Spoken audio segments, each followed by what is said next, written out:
మంగళగిరి నియోజకవర్గం మరి ఒక ప్రత్యేక పరిస్థితుల మధ్య ఈ నియోజకవర్గం ఉన్న నేపథ్యంలో ఈ నేపథ్యంలో క్యాడర్కు భరోసా అనేది ఖచ్చితంగా ఉండాలి.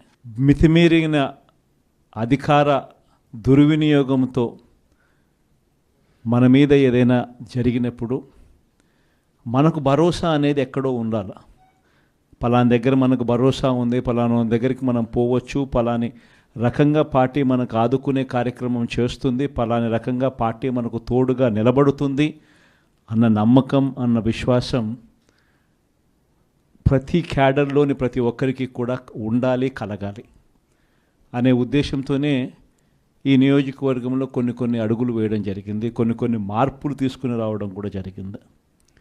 ఇందులో భాగంగానే బలమైన అభ్యర్థి ఉండాలి, ఏ దానికైనా కూడా మేము సిద్ధంగా ఉన్నాము, అన్ని రకాలుగా మీకు తోడుగా ఉన్నాము అనే భావన కలిగించే విధంగా ఇక్కడ ఉన్న క్యాండిడేట్ మీకు అందుబాటులో ఉండాలి అనే ఉద్దేశంతో మనం ఈ మధ్యకాలంలోనే అన్నను మీ అందరికీ కూడా పరిచయం చేయాల్సిన అవసరం లేదు.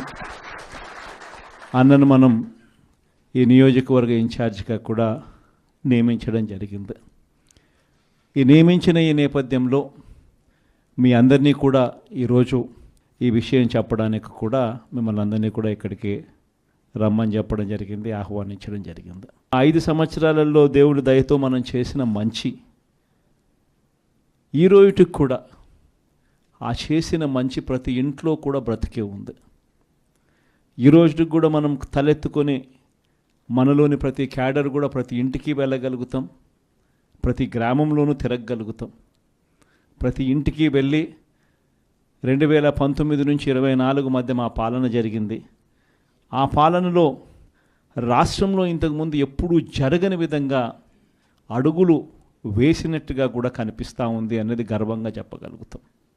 నిజంగా కూడా 2019 నుంచి 24 మన పాలన చూస్తే మేనిఫెస్టోలో చెప్పిన ప్రతి హామీని, ఇంతకు ముందు వరకు కూడా మేనిఫెస్టో అంటే ఇలా ఎన్నికలప్పుడు పెద్ద డాక్యుమెంట్లు తయారు చేసేవాళ్ళం, ఎన్నికలు అయిపోయిన తర్వాత చెత్తబుట్టలో వేసే ఒక సాంప్రదాయం.